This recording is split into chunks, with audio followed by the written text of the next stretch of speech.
Al-Qadir trust case का जो फैसला सुनाया जाना था तीसरी बार मौखिर हो गया है। क्या समझते हैं इस पर? स्पेकुलेशंस की जा रही हैं, पीटीआई ये कहती है कि हमारा इमेज ख़राब किया जा रहा है और ताकि ये बताया जाए कोई मुज़ाकराती अमल चल रहा है, बैकडोर राब्ते हो रहे हैं।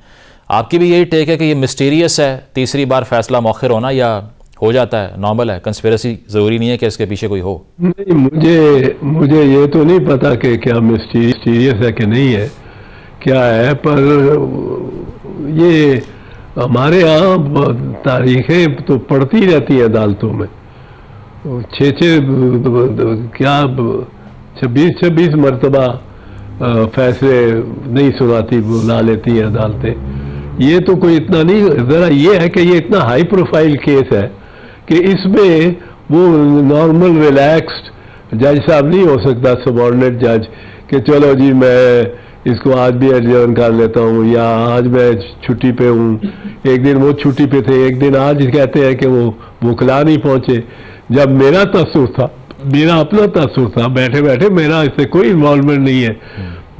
ये जो केस है इमरान खान के केसेस है, पर ये कल टीवी पे काफ़ी चलता रहा है कि आज जो मंडे को 11 बजे फैसला सुनाएंगे, 11 बजे फैसला सुनाएंगे। वो जज साहब तो सुना है 8 साढ़े 8 बजे पहुंच गए और उन्होंने आवाज़ दिलवा दी। केस को आवाज़ जब दिलवाई हो जाए तो मुल्जिम ने हाजिर होना होता है, पर यहाँ तो मुल्जिम खुद सरकार का कैदी था। ये तो सरकार की कोताही है ना जी। ये मुल्जिम तो खुद सरकार का कैदी था, या मुल्जिम को भी इत्तला दी होगी, जेल वालों ने भी तो यही दी होगी कि जी आप 11 बजे तैयार रहे, हो जाए 11 बजे तक आपको हम ले जाएंगे। वो चाहे 20 गज के फासले पे अदालत हो, मुझे इसका नहीं पता किधर कौन से बैरक में और कौन से खाने में जेल के इसको इमरान को रखा हुआ है और कहाँ वो कोर्ट रूम है, क्योंकि जेल के अंदर भी बहुत फसीलें होती है। अगर बाहर की फसील 30 फुट की है तो जेल के अंदर की तरफ फसीलें जो है वो कोई 27 और 30 फुट की होंगी, अगर वो 32 की है तो ये सारी फसीलों में बटाई होती है। ये नहीं जेल में खुले 4,000 कैदी इकट्ठे रखे हुए हों, वो तो कुछ जोरावरी कर जाए अगर करे। साहब, तो जेल की एडमिनिस्ट्रेशन जो है उस जी इसके अलावा इन रेट्रोस्पेक्ट अगर इस केस की हम बात करें तो जिस तरह से अक्यूज़ ये किया गया कि 5 अरब का फ़ायदा पहुंचा है, ये भी हुआ कि 460 अरब का जुर्माना था सुप्रीम कोर्ट में, उसमें ये अमाउंट सेटल करवा दी गई बाहर से मंगवा के, जो कि शहजाद अकबर ने उस वक्त कहा था मीडिया पर आकर कि ये दरअसल पाकिस्तान की हुकूमत के अकाउंट में आएंगे। ऐसा हुआ नहीं, और बाद में वो ज़मीन मिल गई लीगल कवर के तौर पे, जिसमें फ़रा खान साहिबा का नाम भी आता रहा, बुशरा साहिबा का नाम भी आता रहा। आपको लगता है कि गलती कर दी उस वक्त के वज़ीर आज़म ने? उसकी वजह यह है कि फैसल वाडा साहब भी ये बात कर रहे हैं कि हम उस वक्त भी मना कर रहे थे ये ना कीजिए। तो इन retrospect could you say that this is a case of solid evidence for corruption जो कि सब्सटेंशिएट हो सकता है आगे जाके? मैं आपको एक चीज़ बताऊं, बेनिफिट ऑफ डाउट देनी होती है मुल्जिम को। ये नहीं होता कि हर चीज़ ही कस बांध के और वो अपना डिफेंस दे, कसा हुआ बंधा हुआ खोला ही ना जा सके। ये इस तरह की कोई बर्डन नहीं है अक्यूज पे। अक्यूज ने 3-4 सवाल करने हैं मुल्जिम ने। मुल्जिम की पहले तो आप बताएं मुल्जिम की डायरेक्ट इस पैसे से क्या फायदा है पहुंचा। आप कहते हैं कि जी वो जमीन ले ली अलकादर ट्रस्ट ने, वो ट्रस्ट है, वो ट्रस्ट और ट्रस्टीज इस तरह तो पता नहीं कितनी जमीनें ली है शौकत खानम के लिए, अनमोल के लिए, इन्होंने यूनिवर्सिटीज के लिए, ये जो खान की है कॉरपोरेशन या ट्रस्ट, और वो अब हर एक का वो ट्रस्टी तो रिस्पॉन्सिबल नहीं है, उसके अपने नाम पे जाती नाम के मुल्जिम पे कितने गए हैं। फिर यही नहीं, आप एक चीज मैं आपको बताऊं शाहजी, ये देखने की वाली बात है, और इस पे अगर नहीं सोचेंगे 2 बातें जिनको इस वक्त इतना ज्यादा नहीं, पता नहीं क्यों नहीं पब्लिक डिबेट में लाया जा रहा। एक तो ये है, ये मैं सवाल पूछता हूँ आपसे पूछता हूँ कि कोई रियासत पाकिस्तान दुनिया में ऐसी है, कोई रियासत जो समझेगी कि ये इलीगल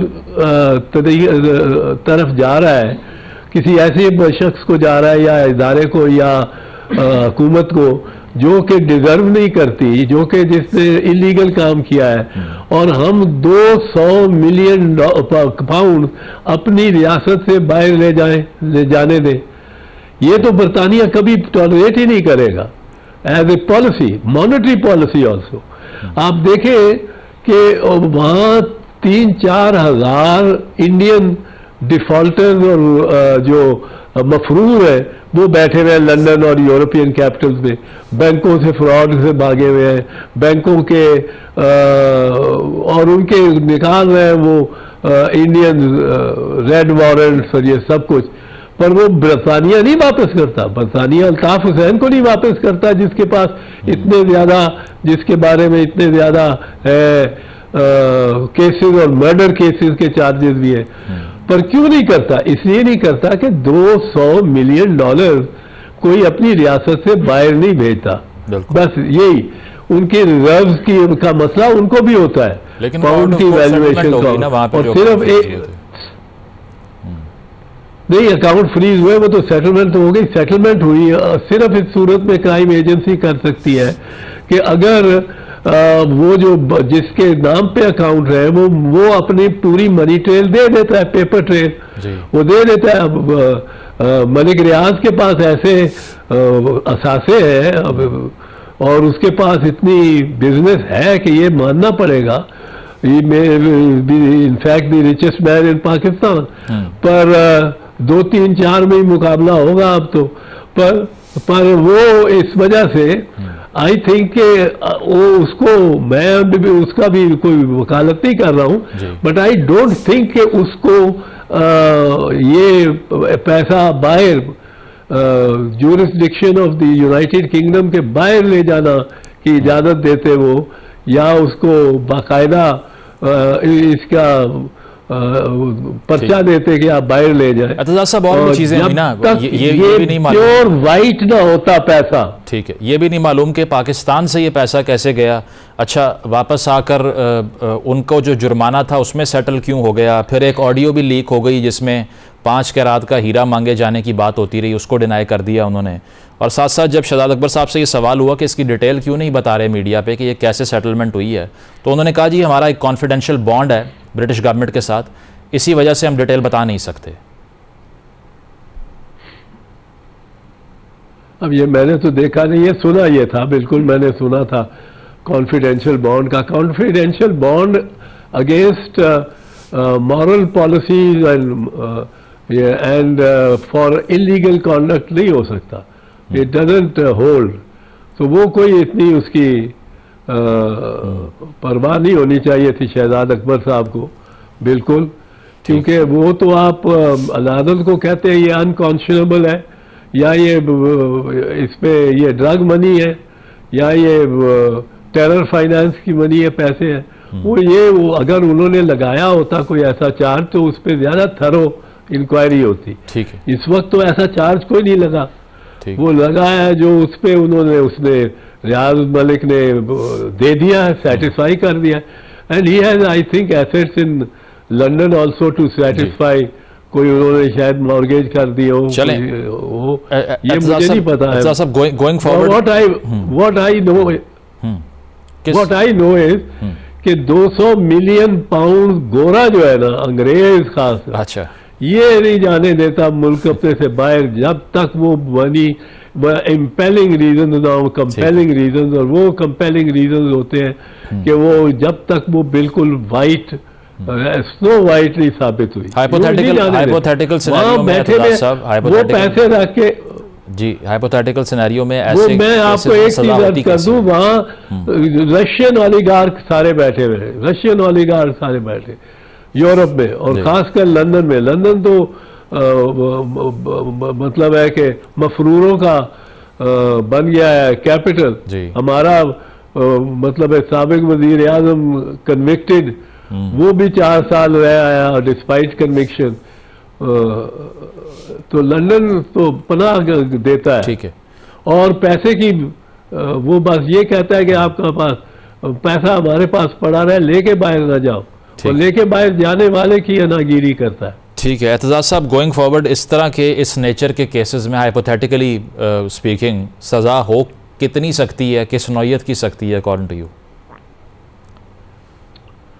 नहीं, दीज आर ऑर्डिनरी पैरामीटर्स। ये इसमें कई किस्म के ऑफेंसेस हैं जो कि मुआवनत करना और खुद करना। जो प्रिंसिपल अक्यूज है उसको 10 साल तो हो ही सकती है, और 200 million is a very big amount. 10 साल 14 साल जो प्रिंसिपल अक्यूज, पर principal accused fingerprints on the bank notes भी तो होने चाहिए ना। There is no fingerprint on the bank note. जो तोशा खाना वाले केसेस, ये कादर ट्रस्ट वाला केस है, इसमें एक प्रैक्टिस आप देखते हैं ना।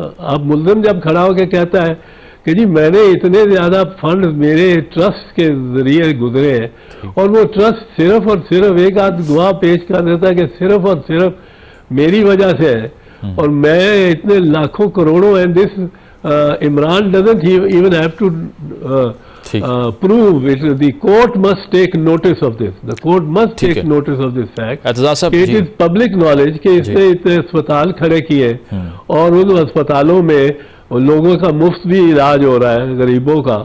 तो ये if there was an opportunity to siphon off funds, तो वो बड़ी अपॉर्चुनिटी थी है इसके पास। ठीक है एतजाज साहब, shortly which is a bigger threat to PTI right now, Faiz साहब का मिलिट्री ट्रायल या Alqadir trust case? I think Faiz साहब का military trial. Alqadir trust case में तो जैसे मैंने अर्ज किया कि if the Brits officially allow the money to go out, that means that is to their satisfaction, clean and neat. और वो अगर मलिक रियाज को ये देते हैं तो वो मलिक रियाज की क्लीन एंड नीट प्रॉपर्टी। 9 मई और 26 नवंबर पर हुकूमत जुडिशल कमीशन बनाने पर मान जाएगी? मेरा तो ख्याल है मान जाना चाहिए। उनको ऐसी जुडिशरी इस तरह की स्ट्रक्चर हुई भी कभी मिलनी नहीं।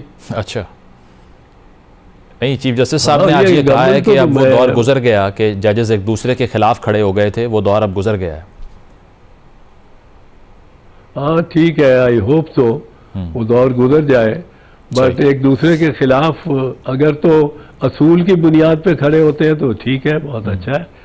और अगर कोई और वजह है, अब आज तो गवर्नमेंट से को जो सवाल का जवाब देना है, जो जस्टिस मुसर्रत अलाली ने सवाल किया है, वो तो उसके बाद तो मेरा ख्याल है मिलिट्री कोर्ट्स में फौजियों के भी ट्रायल नहीं हो सकते।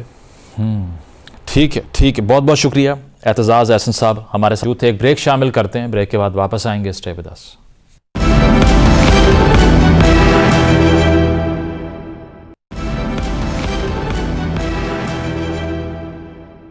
नाज़रीन, प्रोग्राम आपने मुलाहिज़ा किया, फीडबैक ज़रूर दीजिएगा। इजाज़त दीजिए, अल्लाह हाफ़िज़।